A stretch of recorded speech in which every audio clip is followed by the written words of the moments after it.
welcome to the sports show with Bob Spino, where we have yet again another guest, one who's quite familiar with the ins and outs of the NBA, a former NBA manager himself. Here he is, on right now. Patrick McBride, folks. Do you hear me? Yeah, we hear you. How are you? Good. Great. How are you doing? Good. I'm Bob Spino. I'm Tony's brother. Yeah, I can tell the resemblance is really remarkable. Oh, thanks. I'm Rob, Bob's friend of 10 years. Thanks for joining us, Pat. Nice to meet you too. Okay, tell us about you wrote a book, right? And tell us about your experiences. Yeah, well, I started out, I was the first bat boy for the Milwaukee Brewers. Mm-hmm. And when I was working for the Milwaukee Brewers, I noticed the clubhouse guys were hustling around doing a lot of work. So I stepped in and said, can I help? And they said, sure. And so I hustled around and was helping them. And they said, we'd like you to stay this fall and help us with the Green Bay Packers games. Packers played 5 games in Milwaukee in those years. Right. And the Bucks often went up there too, right? Yeah. So the Milwaukee Bucks started in Milwaukee in 1968. Right. And of course, they finished in last place. So they won the coin flip to get Kareem Abdul-Jabbar. I think you're wearing a UCLA sweatshirt there, if I notice so. I am. There you go. I am. So they got the greatest player in UCLA history. And when they won the coin flip to get Kareem Abdul-Jabbar, I raced to the phone, called the Bucks office, and asked how you get to be a ball boy. And they said, oh, we're interviewing tomorrow. So I interviewed and got a job. So suddenly I found myself at age 15 working for 3 professional sports teams. That's amazing. Luckiest kid in the world. Luckiest kid in the world. Okay, yeah. How did you get the bat boy for well, it was the White Sox originally, right? Yes, it was the White Sox originally. There was an essay contest in the newspaper, a 25-word essay contest. And I wrote that I would like to be a bat boy because I would be doing a small part toward bringing baseball back to Milwaukee. I would hope the spirit I would show would be contagious. Right. Those 25 words. Mm-hmm. So the following year, Bud Selig was able to get the Seattle Pilots, the team from Ball 4, the great Jim Bouton book, right, to Milwaukee. Right. I still got the baseball cards of the Seattle Pilots. Isn't that unbelievable? And it's the same colors as the Brewers because they didn't right. have a chance to change the uniforms. They had to rip off the letters and sew on Milwaukee and sew on Brewers. And so you could still see the shadow of the Pilots and Seattle on the uniforms. They were it was 2 weeks to go at the end of spring training when Selig bought the team. Mm-hmm. Right. I know he wanted to bring him there and he got him there in 1970, right? Yeah, we had lost the Braves in 1965, and Bud Selig did everything he could to bring baseball back to Milwaukee. Yeah, he sure did. Yeah. So you won the contest because you really wanted to get away from things, right? Yeah.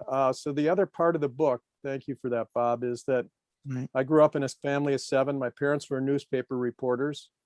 And like the series Mad Men, they were living in the 50s. And when they met the deadline for the newspaper, they would go to the bar and have 2 martinis, and then they'd come home and keep going. And life was really rough at home. 7 kids, Irish Catholic family. We all had to support ourselves, which I understand you and Tony had to. But my parents were very heavy drinkers. We were pretty significant alcoholics, and they fought like cats and dogs every night.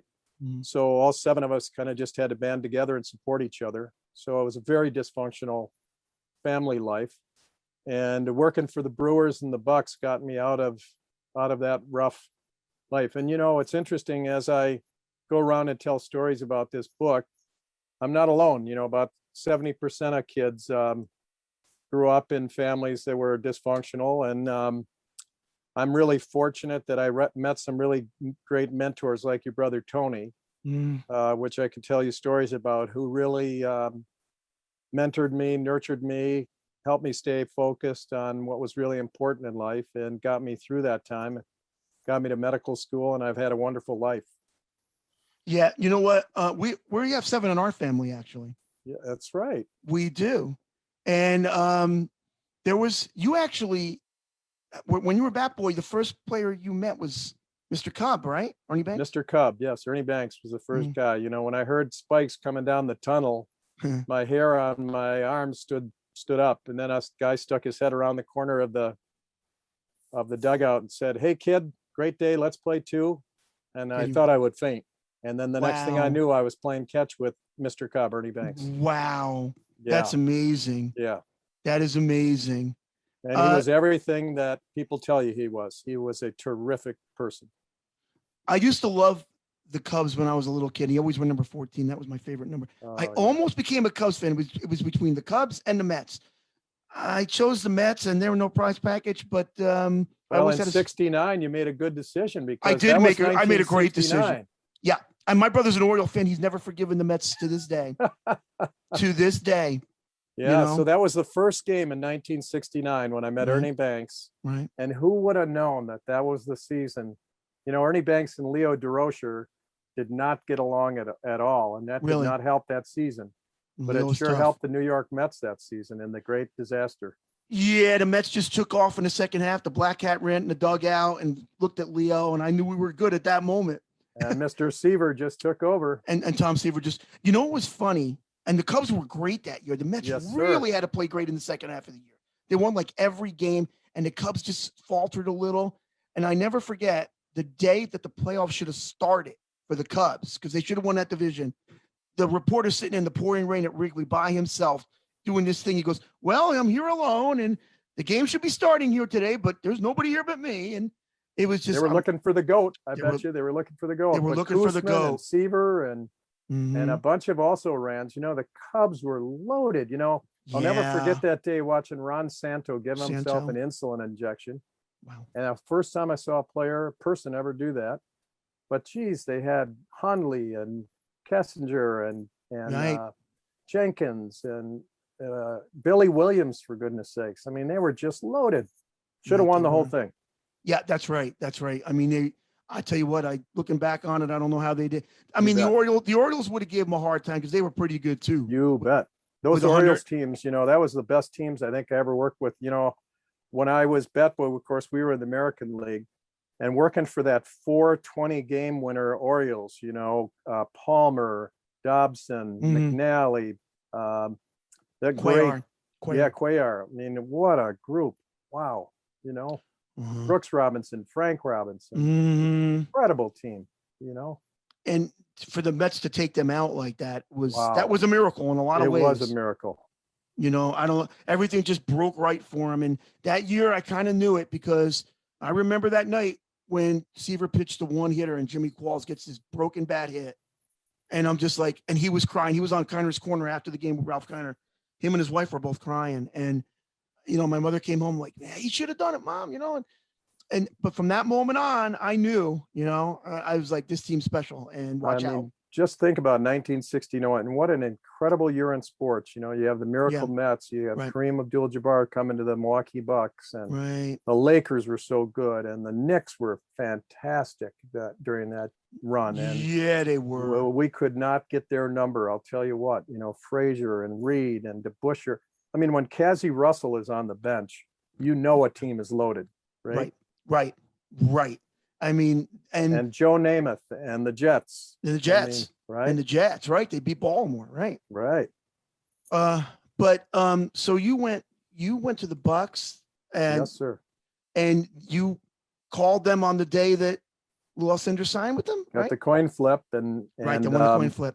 I got on the bus the next day, and I think my experience working in the Brewers locker room really helped because I was comfortable. I interviewed with some pretty special people, Wayne Embry, Larry Costello. Who my brother's trying to get in contact with. He lost his phone number. We don't know what that. You tell Tony to get a hold of me, and I'll text Tony today, and I'll give him Wayne's number. And, thank you. And thank you. We have Wayne Embry's a very special person. He sure is. He's a very class guy, first African-American general manager in sports history. Mm-hmm. And he was very good to Tony and I. He was a very class act. He brought the philosophy to the Milwaukee Bucks of the Celtics, which is you don't draft talent first, you draft a quality class person first. And I'm a Celtic fan. Right? I love them. There you go. And look at the Celtics. Some of those guys like Nelson or Jojo White, they weren't always the best guard in the league, but that team always had chemistry. And that's how they won. They were always five working together, right? That team was always together. And Tony and I will never forget when the Bucks lost in Game 7 in Milwaukee, and I had to 1974. deliver that champagne from my equipment room into the Celtics locker room. That's the worst moment in 7 years in professional sports, and watch Auerbach smoking a cigar and Cowens and Havlicek pouring champagne on each other, and the Bucks just packing their bags and walking out of that arena. That was a low moment. They beat you 3 times in Milwaukee that year, did they not? That's yes, correct. And I know, like the year before, this is why I started hating the Knicks. Okay, we had them beat, and then they had that one game. Havlicek was playing in a sling pretty much with his shoulder, and still we took them 7. And then that one game they fixed the rim where it was too high, where we were missing it, and then they moved it down for the Knicks, and it was so intense. Everybody in my house was a Knicks fan, including Tony. I was the only Celtic fan. I pouted for 2 weeks. I pouted for 2 weeks and go, please, Lord, don't ever let the Knicks win again. They have never won again. I never forgave the Knicks to this day. If the Lakers hadn't beaten the Knicks, I'm sorry, if the Bullets hadn't beaten the Knicks in 1971, I don't think we would have won that 71 championship. We just could not. Kareem didn't cover centers that went out to the free throw line and shot jump shots out there very well. He always had trouble with Reed and Cowens. He liked to muscle up in the inside, you know. Right. So the Knicks, you know, with Bradley and DeBusschere and Lucas, that was an unstoppable forward combination. Then Kazi'd come in and hit shots, and you know, Frazier and Barnett. I mean, these guys were loaded. I mean, that was an incredible team. And if Reed didn't have the bad knees, I don't know, they would have been on a dynasty run, you know? Yeah. So, you know what? That was a tough team. To me, I think, like, because I know there are, like, with the Buffalo Bills, they went 4 years, they never won. And people are like, well, they're not good enough, or they won. But they really were. Yeah. And the thing about Boston, that year, 2 things happened. I never forgave the Knicks. And I used to be scared when they used to go to the Garden, the Celtics, even during the season. You can hear the crowd. And that's where the chant defense started, with that Knick team. That's those fans. You bet. And I used to get scared. Great defensive team. I used to get scared sitting at home watching it on TV for my Celtics. I really did. That was basketball. And it's amazing how the kids say today that the league wasn't that good then, which is incredibly ignorant because. Well, a lot of people talk about Red Auerbach. And of course, you know, he had great Bill Russell and everything, but Red Holtzman was every bit the coach. Yeah. I mean, he was a terrific coach. Yeah, he was. And you know what? If we didn't justify it by beating you the next year and then beating Phoenix 2 years after that with pretty much the same team, I would have been very upset, because that was one of the greatest teams of all time, that Celtic team. It took a lot to beat. They were 68-14 that year and finished 9 games ahead of the Knicks. Isn't that something? Yeah. And then we go lose to them, and I was beside myself. I could not believe it, you know? Yeah. I mean, you talk about talent up and down a roster too, you know, in the Celtics bunch, you know, because Red Auerbach knew how to put a team together and then knew how to get them to play together, right? And when you have a quality of person like Havlicek and Russell, you know, those guys knew how to do chemistry. Right. I mean, it's tough to hold a locker room together. I've been inside a lot of locker rooms, and a lot of teams don't get along very well together. Right. You know? That's what people don't know. Yeah, right. And it means a lot. My brother and I talk about that all the time. You can have factions in a locker room. You know, you got to have everybody together. And you can have these factions, doesn't work. Right.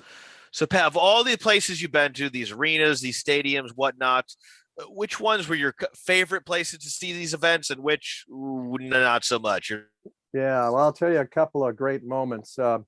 I love the old baseball stadiums like Comiskey and Detroit. I mean, those to me, you know, I'd walk into those stadiums and be in that dugout and realize, you know, Babe Ruth was in here, Lou Gehrig was in here, Musial was in here. You know, I just couldn't believe the history of some of these stadiums that have been around forever. And, you know, yeah, we need these new stadiums, you know, you got to do it for the fans and all that kind of stuff. But seeing some of those old ballparks was just amazing. You know, from a basketball perspective, there's a Tony Spino story I'll tell you. Bob remembers, but Tony had some gallbladder problems. Right. And I was a college athletic trainer, just like Tony was. And Tony went into the hospital suddenly, and I had to fill in for him. And I got this call from the Bucks, grab your suitcase, come on down to the airport, we're going. And I got to the airport, I said, where are we going? This is before the internet. And they said, well, we're going to New Orleans. And, next thing I know, we're in the Superdome playing basketball. And they put the court in the corner of the Superdome. And of course, that was the Pistol Pete years. Right. So the Jazz had Pistol Pete, and watching Pistol Pete was an incredible treat. But they sold these $2 tickets, and they were you couldn't even see these fans. They were like little dots up there. Right. Right. And playing a game in the Superdome was really something. And I'm filling in for Tony, who's a terrific athletic trainer. And 2 minutes into the game, a guy that we got in the Kareem Abdul-Jabbar trade named Jim Price from the Lakers on our team, and he goes down, and he's a character and a half. Right. And he's holding his knee, and he's moaning and groaning. And I run out there. I'm a 21-year-old college kid acting as athletic trainer, and I run out. And here comes Mendy Rudolph, the great NBA official. And I go out and I say, Jim, what's the matter with your knee? And he goes, nothing. I just want to get you on TV. I want your parents to see you. Look around. Look around. And I'm like, seriously? And he goes, yeah, look around. Look around. So I start kind of pretending to look at his knee, and I'm looking around. And then Rudolph goes, what's going on here? And out comes our Coach Costello. And he says, is he all right? And then Jim Price hops around, and he looks at me and goes, look around, like that, So Price says, no, I'm okay. And he kind of gimps around. He goes, yeah, no, I'm good. So I get home that night after watching this incredible moment. I mean, the Superdome in those days, there was no place like it. It was so enormous, and to play basketball in there was ridiculous because the stadium was about, a postage stamp in that place. But that's where Kareem and Elvin Hayes squared up, I believe, for the big match. Right. It's still a marvel even today. I mean, the Superdome is amazing. Yeah. So anyway, I called my dad up and I said, hey, did you watch the game? And he goes, I saw you on TV. And that's thanks to Tony Spino and Jim Price. Wow. Yeah. That's great. Yeah.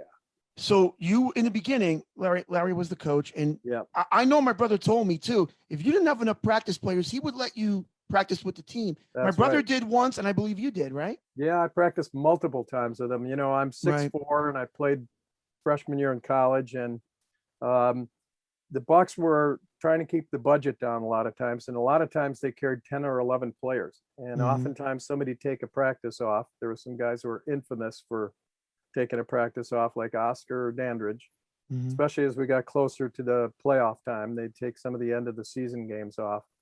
And so Larry'd say, why not, stand in. I knew the plays, I knew the players, and so I'd fill in. And in fact, on that road trip where Tony was out, I filled in several times. So, I just would mostly play defense, but I ran some plays coming up the court. It was a lot of fun, but I covered some pretty special players. I've heard Oscar Robertson and Johnny Mack, right? McLaughlin. Exactly. What was that like? You didn't mess. So one time I went up and I blocked a McLaughlin jump shot, and he drained four in a row on me. So. Oh yeah, right. Oh, they take that personal. If you're a shooter. Oh yeah, no. Because I played for a long time. If anybody blocked my shot, even though I'm short, I would make him eat it. Yeah, that's what. Yeah, John McLaughlin. If there had been a 3-point line, he'd be in the Hall of Fame. That's right. He could shoot from anywhere. And what about guarding Oscar? I didn't get close. You don't mess with the franchise. Right. Yeah. You want to get him hurt. Also, he could have given me a hip bump, and I would have ended up in the street. Yeah. He's the best player. He and West were the best fundamental players I ever watched. Who we want to get on? We're trying to get him on. We're going to try to get him on. Oh, sure. Oscar's terrific interview. Yeah, with both of them. Yeah. He was like watching a basketball clinic, that guy. Right. He could do everything. Yeah, I know. And people, and Havlicek too, because I talked to the kids. I talked to the kids today. People forget he's the third leading scorer of all time. Yeah. And he was when he quit. And like people go, well, who's Havlicek? I go, he was Bird before Bird. How about that? Yeah, exactly. Shoot from anywhere, never stop moving. Clutch. Both ends of the clutch, everything. Right. Number 17. Boy, number 17. And I'll tell you what, in that game, in that series against the Celtics, right, and in that game 7, he beat us single-handedly. Of course he did. That was all Havlicek. He actually won, he won the game 2 in the triple overtime against Phoenix in 76. I mean, him and Glenn McDonald, of all things, came off the bench, who was a Buck as well. I remember talking to him on the team bus one night about it. And I'll tell you, when Havlicek died, it broke my heart. Yeah, me too. These guys, we're losing some of the great ones right now. And and the kids don't even know who they are, which is scary to me. Right. You know what I'm saying? That was as good an era. I saw matchups. The Bucks came in. The Lakers had a 33-game winning streak. The Bucks came to town. It was a Sunday, and the matchup was Kareem versus Wilt, Oscar versus Jerry West, Bob Dandridge, who just went into the Hall of Fame, against Elgin Baylor, John McLaughlin against Gail Goodrich. I mean, those are as good a matchups as you found in the NBA history. I can tell you right now. That's right. I mean, I remember in grade school, we were always talking about who's going to win tonight. They're playing each other. And yeah, I mean, so loaded up and down, loaded up and down the league. Loaded. Remember what you said in the beginning about Auerbach and how he would get the best person and the best. Mm-hmm. Well, think of it this way. The Celtics in the team history have never had a player lead the league in scoring ever. And they had the most championships. That is correct. Wow. Auerbach used to say back then, you do it, I'm finding you and you're paying for it. Interesting. I'll tell you what. And look at Russell. Russell is good as anyone. Right. Doesn't get the respect he deserves because probably the best defensive player in the history of the game. Right. Certainly probably the best rebounder. I still think he's him and Lou Alcindor, Kareem are the two best players ever. I don't care what anybody says. I'm 100% with you, Bob. Yeah. Look, I love Jordan and by the grace of God, I had a chance to meet him. He was a great guy, and I loved him as a player, and he kept the Knicks from winning, which made me really happy. But you know what? No, he's not them.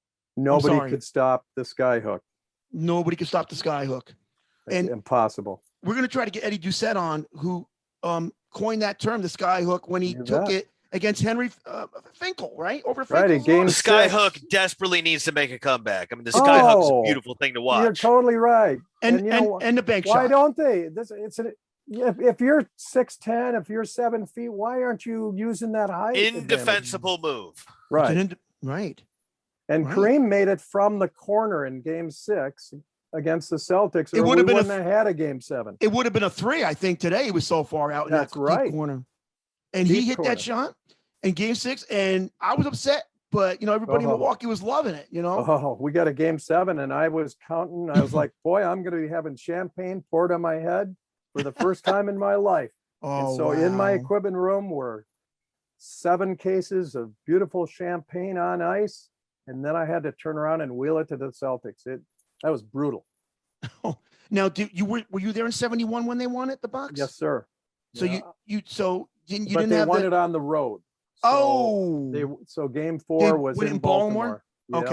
Okay. So we won 2 games at home, and they won it there. And so I met them at the airport. Mm-hmm. And they came in the morning, and they were still drunk, and they were drinking champagne on the plane, and were carrying bottles.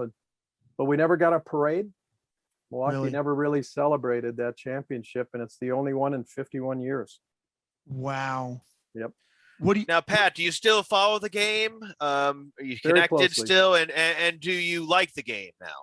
Well, I like it during the playoffs, but I miss defense. So they play defense in the playoffs, but I don't like, back when we were talking about that era, they really played more of both ends of the floor. There was a lot more movement. There was a lot more plays. So you think about Red Holtzman and Red Auerbach and all the great coaches, Larry Costello, they had all this movement, and people were constantly cutting and going. Now they give the ball to a guy and people stand around and they watch great players make great plays, But then it was great teams made great plays. So I miss that. I really enjoy the playoffs. But it's hard for me to watch a regular game unless a team. I think Budenholzer for the Bucks does a really good job of running good team plays, but it's pretty hard to take the ball out of Giannis's hands, for example. It's just not the same game. It's too much one-on-one. Yeah, that's a simple way to say it, Bob. It's too much one-on-one. Mm-hmm. And you got to be driven crazy with this 3-point on every time down thing. Yeah, that's it. And it's mathematically so important in the NBA because every guy can is picked to shoot a 3, right? And so they just count on the 3, and it's Too much. I mean, look, right? It's three. More times than not, you miss a three. Right. Unless you're Curry. I mean, or somebody like that. I mean, there's the best shooter that I've ever seen in the history of the game, of course. But right. But it's really, you depend too much on the three. And look at the difference between college and pro games. There it's so much more of a plays that are run through everybody.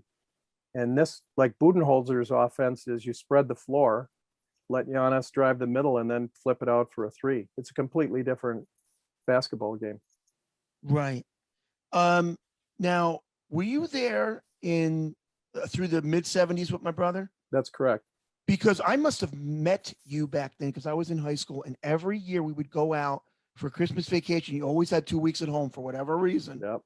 And, I go out there one time, and I used to practice with the players. And I remember one night, I actually got a ball from the stand, and I asked you, can I shoot around? And my brother, I looked at my brother, goes, you mind? He goes, nah, I'm just going to tape. Go ahead. And they were letting the fans in, and I'm out there shooting in the arena as a teenager. I'm making it, and the Bucks weren't very good.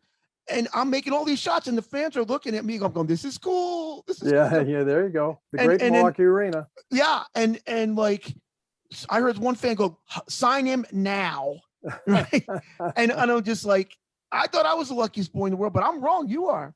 Well, your brother has a pretty great history and a pretty great story himself. We want him to write a book. We want him on. He won't do it. He's so humble.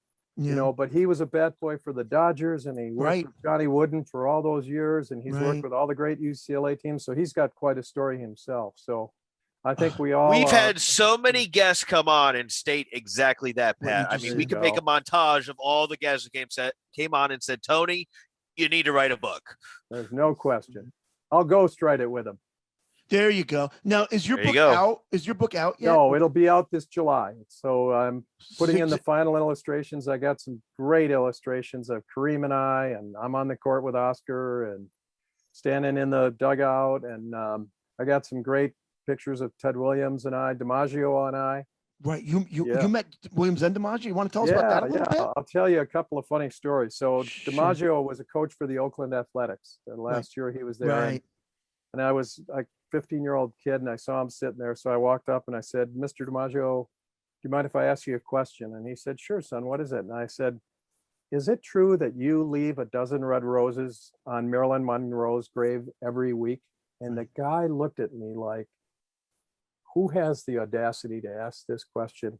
Oh. And he said, well, yes, it is. And I said, well, I think that is one of the kindest, sweetest things that I've ever heard. And I hope I do that someday for a woman that I marry. And he said, well, that's really kind of you, son. And then I said, would it be all right if I ask you for an autograph? And then he signed an autograph for me. That's great. And fast forward years ahead, I was out there in LA visiting my brother who lives out there. And we went out, and this is after DiMaggio had died. And he put in his will that a dozen red roses would be delivered to Marilyn Monroe's grave every week. And he still does it. Wow. Yeah, and Teddy Ballgame was the manager of the Washington Senators in 1970. Yeah, he was. And all the players used to congregate around that guy and ask hitting tips because, and then he'd step in the cage and he'd demonstrate, and he could still hit frozen ropes. I can tell you what, he could hit. Mm-hmm. And so he was sitting alone in the dugout kind of watching. And I said, hey, Mr. Williams, you mind if I ask you a batting question? He said, sure, son, what is it? And I said, well, I'm playing baseball in high school and I'm struggling a bit, and I've got a bad left eye and I'm a right-handed hitter. So I was thinking about switching to being a left-handed hitter and putting my better eye toward the pitcher. And he said, well, how bad is your left eye? And I said, 2,600. And he said, have you ever thought of pitching? And then he left the dugout. That sounds like something he would say. End of my career. Yeah, there you go. Game ended my baseball career right there. You go. Yeah. Because I couldn't pitch. So right. Yeah. Right. So, you got your dad to come see you after a while. Is that right? Well, not till an old timers game. So I had a twin brother who was a Hall of Fame athlete at our college. So he was a 4-letter winner in baseball, track and cross country, set 13 records in track and cross country. So he'd go watch his events. And I'd say to my dad, you should come see me. I'm on the court for the Bucks. I'm on the field for the Brewers. I'm the only kid that's on the sideline for the Packers, Brewers, and Bucks. And he said, that's just work. And it really broke my heart, because I'm at 18, I became the youngest equipment manager in the history of professional sports. You know, when our equipment manager died, Wayne Embry gave me that position. Right. There's never been any equipment manager under the age of 21 in professional sports. And so I really wanted him to come and see a game, and he never made it. So finally, when I was 32 and I was a professor at the University of Wisconsin Medical School, and I just had a newborn son, the Brewers called me up and asked me to come to an old timers game. And I was at this old timers game, and by then he'd said to me, you know, I really regret not coming to see a game. I really apologize. You know, I shouldn't have said what I said.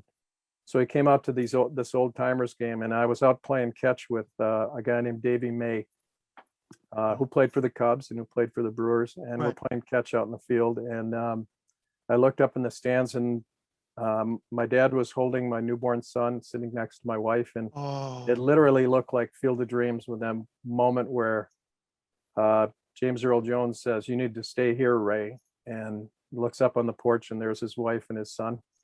I mean, his wife and his daughter in the movie, but I felt like that was my Field of Dreams moment. You know, it's the first time my dad came to see me is that old timers game. Wow. Yep. Wow. Very poignant moment for me. Did you work the old timers game, or I'm sorry, the All-Star game in '75? It was because my brother went and helped. He helped out, right? Yes. I was working that game in the visiting locker room. So Henry Kissinger came into our locker room. Glenn Campbell sang the national anthem. So I have a ball signed by Henry Kissinger, Glenn Campbell, Mickey Mantle, and Stan Musial were the honorary captains. First time they had honorary captains. And then I had it signed by Tony Kubek and Joe Garagiola, who are the announcers. So it's quite a ball. That's unbelievable. Yeah, Kissinger came into the visiting locker room, and you know, in '75, I was getting ready to go to medical school the next year, and you know, we used to have all these famous people come into locker rooms, you know, like mayor, the governor. Kissinger threw out the first ball because Nixon was going through Watergate at the time. Right. And when Kissinger came in, I thought, please don't. You're the most important guy in the world. We're facing the SALT talks and the Paris peace talks and Russia, you know, those talks and Middle East talks. And in comes Kissinger, and he looks at Pete Rose and he goes, "Oh my God, it's Pete Rose. Oh my God, it's Johnny Bench." And just then Tug McGraw picks up a plate of bologna and he brings it over to Kissinger, and he said, "Cold cut, Mr. Kissinger?" And Kissinger looks, and I'm thinking, okay, he's going to get the joke that he's handing this really important guy a plate of bologna. And Kissinger looks and goes, "Tug McGraw, I can't believe it." I go, okay, I'm out of here. I can't do this anymore. I can't do it. What Tugger was, he was a character, man. Let me tell you. He was a character and a half. He was a character and a half. Yeah, he pretty much got us to the World Series in '73 just by his rah-rah. That was a heck and his of great an pitching. all-star team that we had in that locker room. You know, Manny Sanguillen and Tug and really? Garvey and Garvey. Was Tom there? Seaver? Seaver was there. Seaver was there. You bet. And all the big Red Machine guys were there. Morgan, Concepcion. Right. You bet, man. That was a great team. So a lot of fun. I was in the '77 All-Star game for the Bucks. Oh, you were? Oh, yeah, I was there. I was there. That's where I met you, Bob. Right. I was there. I sat at the banquet, right next to the banquet table with the stars, and Red Auerbach came up and signed it. And I ran up to my brother and I go, "I got his autograph." He said, "How'd you get it?" I go, "I asked him." He goes, "You're lucky. He never signs anything." Remember that big banquet where they brought in the big painting by Yes, I do. Yeah. Neiman. Yeah, my brother still has it, right? The Skyhook. Yeah. And I got an autographed basketball of the East and the West, and I met Havlicek there for the first time. Wow. And I said, Lord, please let me meet him someday. I'm only 9 years old, and I met him when I was 16. And then I got to go to his last weekend. I was shooting around on the Boston Garden. Oh, you were on the parquet floor. I was the parquet. I looked when I got out there, the lights were on, and I looked down, and of course, all these nails are sticking out. And I'm dribbling the ball, and it's going away from me. And I get the ball, and I'm shooting, and I look up at all the banners, and I'm like, wow, I can't believe I'm doing this. I bet you Havlicek knew where every nail was on that floor. I think he put most of them there, actually. Yeah. But that was a heck of a banquet, wasn't it? Oh, it was amazing. That whole weekend. Yeah. And I know it's not, now it's out of control. It's such a big thing, the All-Star game. But, and I met Pete Maravich and those guys. And, and I got to tell you, if you remember, there's one play in the game where Pete's coming down the right side and he's doing all this fancy stuff. And Dr. J's running down the left. and Kareem just decides to not move, just to go up with him.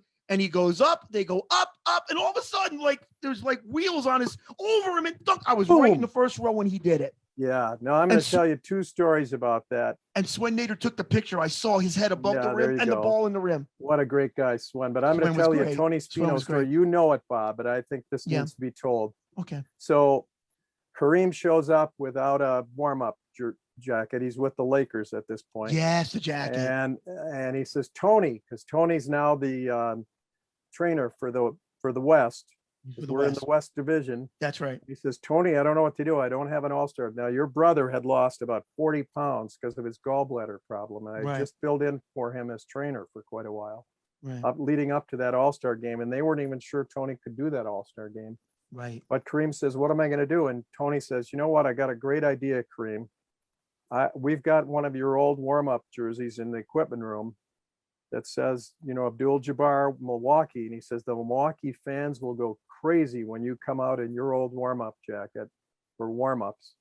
That was Tony's idea, and it's still legendary. I'm telling you, I just read about it online a month ago when Kareem came out for the warm-ups wearing his old warm-up jacket. Right. There was a very icy relationship of Kareem to Milwaukee at that point because Kareem had demanded a trade. He did. 2 years before that. He did. And when the he day my came brother out signed in with the that team. jacket, the place stood up and roared, if you remember. And that's thanks to your brother, Tony, Bob. I do remember that. Yep. My brother signed with the Bucks the day that he got traded. How about that? Unbelievable. My brother was like, we got 6 people then. You got 6 people. And Dave Myers, he was the first person I ever met when I flew to Milwaukee the first year. We had dinner at his house that night. Oh, what a great person. What a great human being. Yeah, Dave Myers, Brian Winters, Junior Bridgman, Jim Price, Elmore Smith. Right. Speaking of Junior Bridgman, I got to ask you exactly what I asked him before on our show here. And that's, do you predict the Bucks are going to win it anytime soon? This year, next couple of years?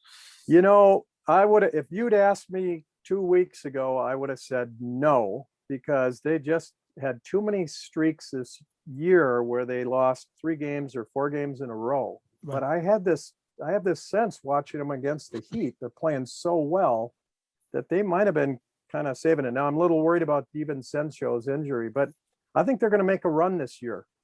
So either they're going to do something special this year, or they've got to make another blockbuster trade. I'll tell you, we learned early on that you got to have 2 superstars.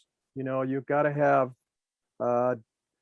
LeBron and Anthony Davis. You got to have Curry and Thompson. You've got to have 2 superstars, right? So New York's got Durant and Harden, right? I mean, Brooklyn. So I don't know if the Bucks can go all the way through the whole thing. I would kind of doubt it, but I think they're going to have to make one other big trade to support Giannis. It's a stretch this year.